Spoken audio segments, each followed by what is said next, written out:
झाऊ के घने जंगल के बीच से गुजरता हुआ ये छोटा सा रास्ता जैसे हमें कुदरत के और करीब ले जा रहा हो। चारों तरफ सिर्फ पंछियों की आवाज, ठंडी हवा और पेड़ों की सरसराहट। और फिर अचानक जंगल खत्म होता है और सामने खुल जाता है बेपनाह समुंदर।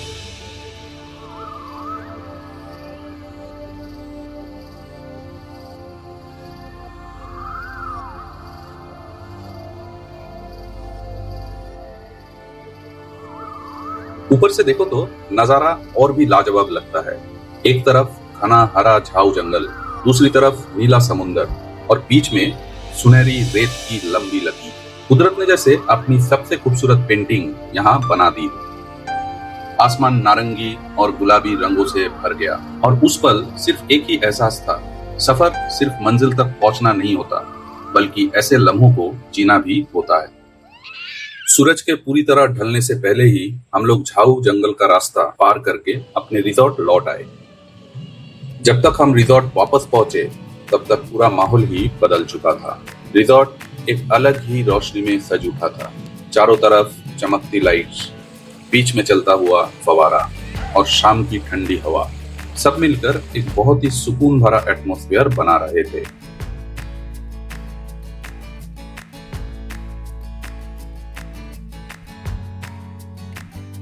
एक तरफ फवारा अपनी खूबसूरती बिखेर रहा था और दूसरी तरफ बारबेक्यू की लाजवाब खुशबू पूरे माहौल में घुल चुकी थी। ठंडी हवा और रिजॉर्ट का सुकून भरा एम्बियंस इस शाम को और भी खास बना रहा था। थोड़ी देर में हमारा इंतजार खत्म हुआ और गरम गरम प्रॉन और चिकन बारबेक्यू सर्व हो गया। ताजा ग्रिल की खुशबू ने तो भूख और भी बढ़ा दी।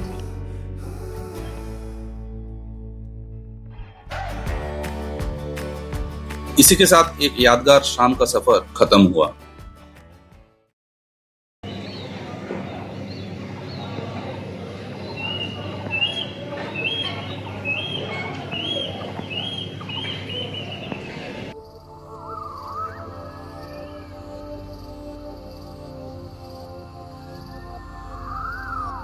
ब्रेकफास्ट के बाद बिना वक्त गवाए हम फिर से निकल पड़े जंगल और बीच की तरफ, क्योंकि इस जगह की खूबसूरती को एक बार देखना काफी नहीं था।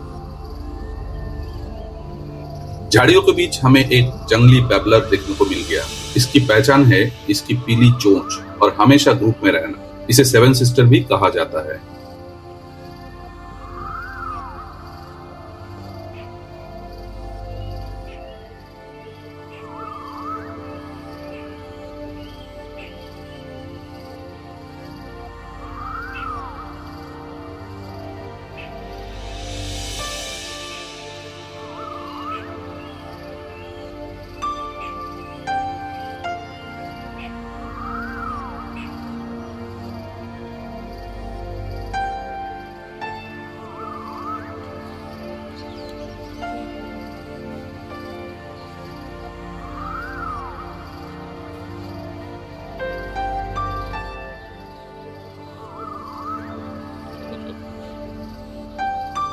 प्रोफेशन भी देखने को मिल गया। इसकी लंबी पूंछ और गहरे रंग की वजह से इसे आसानी से पहचाना जा सकता है।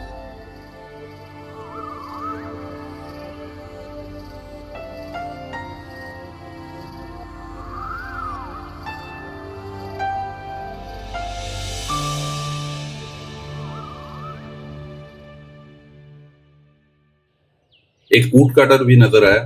हम लोगों को देखते ही ये भाग गया।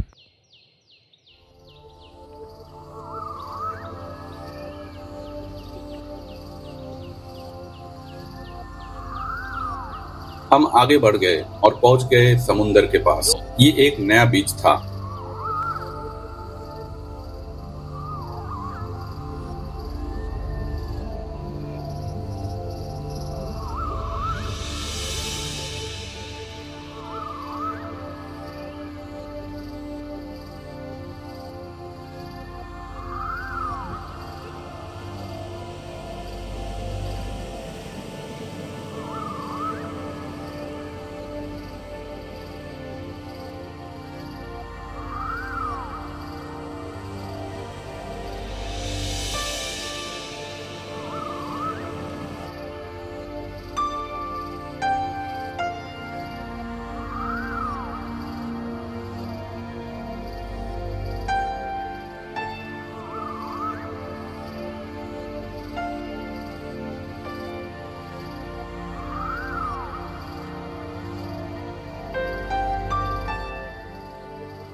कुछ देर समुंदर और झाऊ जंगल में घूमने के बाद हम लोग वापस रिसोर्ट आ गए।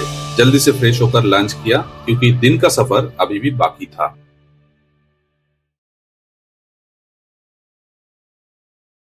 आज का प्लान था बालासोर साइट सीन का। इसके लिए मैंने पहले से ही कैब बुक कर रखी थी। लंच के बाद हम लोग बिना देर किए बालासोर की तरफ निकल पड़े।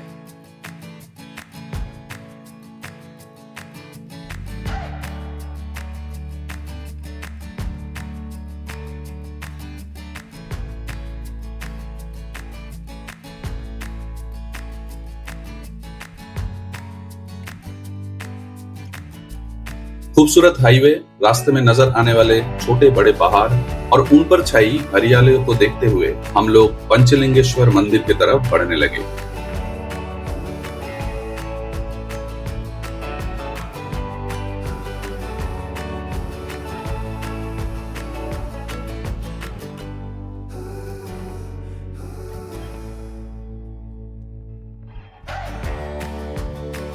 गाड़ी से उतरने के बाद मार्केट के रास्ते से होते हुए हम टिकट काउंटर तक पहुंच गए। यहाँ से शुरू होता है पंचलिंगेश्वर मंदिर का सफर, जहाँ तक पहुंचने के लिए लगभग 300 सीढ़ियां चढ़नी पड़ती है।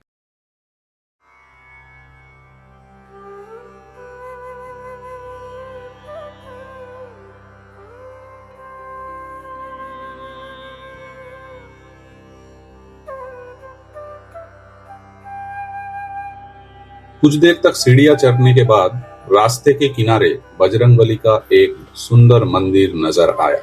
हमने दर्शन किया और फिर अपनी चढ़ाई जारी रखी।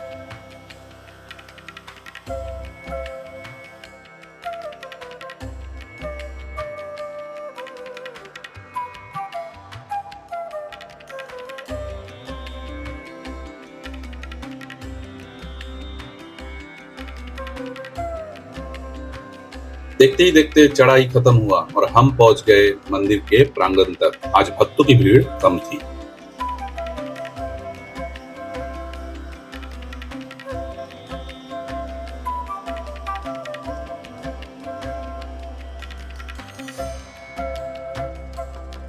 पंचलिंगेश्वर मंदिर ओडिशा के बालासोर डिस्ट्रिक्ट के नीलगिरी पर्वत में स्थित एक प्रसिद्ध और प्राचीन शिव मंदिर है।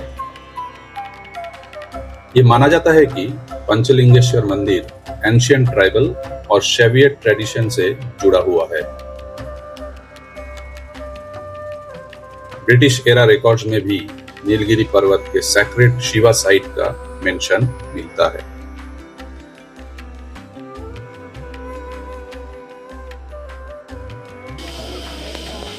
हम लोग पहुंच गए हैं पंचलिंगेश्वर मंदिर। अभी हम लोग जा रहे हैं दर्शन के लिए।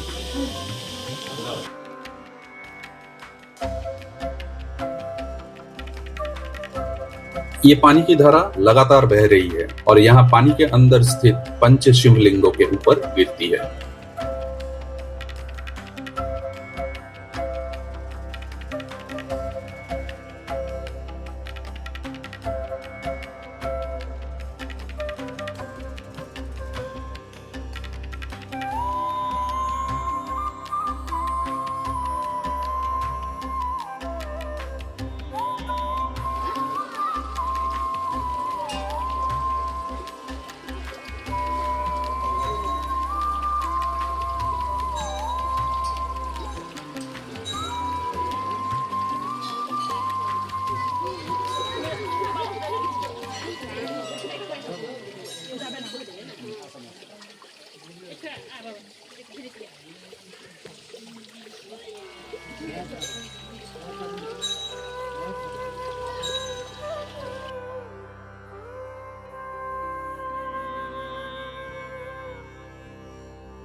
यहाँ ऊपर से बालासोर शहर का सुंदर नजारा दिख रहा था।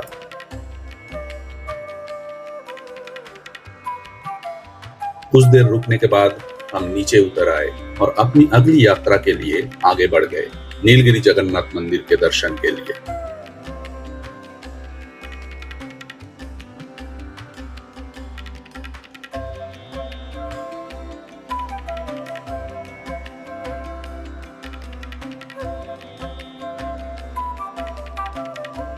इस मंदिर को नीलगिरी के राजा हरिचंदन जी ने करवाया था, आज से लगभग 300 साल पहले।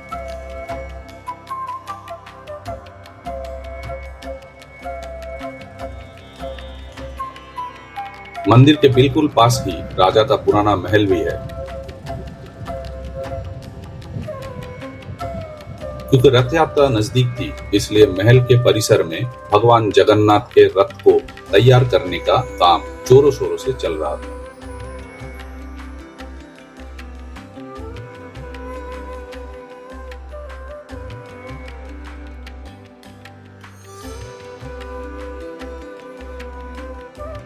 दर्शन के बाद हमने फिर से सफर शुरू किया और बढ़ चले आज की अगली मंजिल की ओर।